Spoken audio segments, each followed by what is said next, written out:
Good evening, dear sisters and brothers. Welcome to the evening session of Being Heartful Every Day with Swadhyaya. Today is day 18, and we continue deepening our exploration of this week's theme, which is judgment and prejudice. Each of us arrives in this space with a unique history of experiences, learnings, triumphs, and challenges. And yet, in the stillness of this moment, what unites us is our shared longing to grow, to transform, to live in a greater alignment with the light of the heart. Tonight, we reflect on something that often goes unnoticed, yet plays a subtle role in shaping our inner condition, the tendency to judge, to form fixed ideas, and to hold unconscious biases. These are not moral failings, but rather habits of the mind, habits that we are gently going to unlearn. Why do we judge? Why do we carry prejudice? Sometimes it's because we feel unsafe, or because we want to protect our worldview, or because we have been taught over time to associate certain people, ideas, or appearances with value or with danger. But judgment, no matter how subtle, always closes a door. It limits our ability to experience the world freshly. It freezes people in old definition, and it blocks the soul's capacity to meet life openly, moment by moment. Babuji Maharaj said it plainly: prejudice is the greatest evil, rather, the deadliest poison to spiritual life. It lives in a mental framework, cutting us from the divine presence in other and also in ourselves. In contrast, humility opens the door.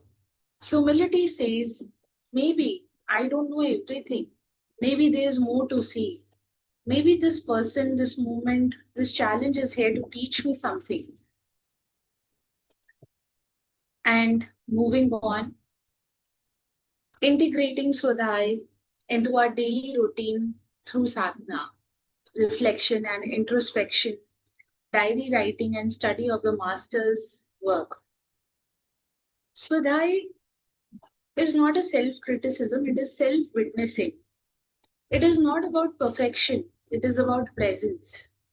It gives us the space to recognize our inner patterns without shame and the clarity to release what no longer serves us. Through Swadhyaya, we develop a gentle gaze. We become less reactive, more reflected. Our first response is not to judge, but to wonder. And this shift may seem small, but it changes everything. And if someone in your life is quietly seeking inner clarity, inner transformation, then please do consider this space with them as well. These sessions and the Heartfulness masterclasses are not just lessons, they are invitations, an invitation to come home to the heart. We will now return to the article reading that we have started from the User's Guide to Living, Part 7 by beloved Daji. Babuji explains it. It is our thoughts and actions that created the separation. It is our feelings of selfishness that alienate us from other human beings. The separator feeling is the root cause of our alienation. Most psychologists, separation is an illusion. Most psychologists agree that when a baby is born, she does not know she is separate from the mother. Gradually, over the few months of her life, she develops a separate sense of self and starts identifying with beings and objects in her surroundings. This phenomena of separation and identification is a part of the process of ego formation. As a child grows into an adult, sibling rivalry occurs, creating separation laced with competition and even an element of enmity. Remoteness is another factor that increases separation, and most of us experience it our own lives. As we become adults, we leave our families and sometimes settle down far away. This remoteness further increases separation. Initially, we feel a strong connection, but it wears away over time. The feeling of separation seems to be part of our conditioning. It is a veil of Maya that impacts every facet of our being. Once this veil is peeled away, we recognize the reality that we are all from the same source. We must accept and embody this if we are to become human. From me to we. How can we peel away this veil of illusion? It is only through heart based meditative practices. We need to experience the oneness. Knowing about it is not enough. While our ego's sense of individual identity is all about I, the heart is all about we. The heart is where we are all connected, where we naturally feel oneness, especially when a field of consciousness has been purified. When heart based meditation is supported by yogic transmission, we are naturally infused with love. As our capacity for love expands, so does our feeling of brotherhood. As we grow in our practice, we are able to identify and break up the individual network formed by our thoughts and actions, which leads to an expansion of consciousness. When this expanded state of consciousness percolates into our lives, in our day to day dealings with others, we eventually rest in that connection constantly. Connection is nurtured through constant practice and can be applied in our lives with awareness.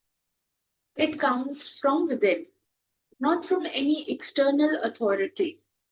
It transforms all our relationships with our family and with all humanity. We feel love for everyone as a first step, a two paradigm shift that enriches our lives. Later on, we go beyond the level of feeling as love radiates from us naturally. We no longer need to love, we become love itself. And in Babuji's words, it will naturally lead to mutual association and greater attachment. And our dealing with one another will be molded accordingly, ensuring greater peace and contentment to everyone. How nice it would be to have it thus. Our success here leads to our success there. Yet it doesn't end there. There is a great truth about worldly life that many of us don't grasp. We mistakenly believe that our life in this world is transient and hence not important. But that could not be further from the truth. Whatever we do here also determines our destiny and success instantly through the results of our actions may not always be seen now, but in some distant future. Dear sisters and brothers, we will take the pause from reading right now and allow these insights to echo gently within us. We will now offer the universal prayer together. All brothers and sisters are being filled with love and devotion. and real faith is growing stronger in them. सभी भाई बहन प्रेम और भक्ति से भर रहे हैं और उनमें सच्ची श्रद्धा दृढ़ होती जा रही है।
May the sacred vibrations of this universal prayer touch the very core of our being, inspiring a conscious blossoming of love and devotion, and a collective spirit of harmony that embraces and elevates the entire world.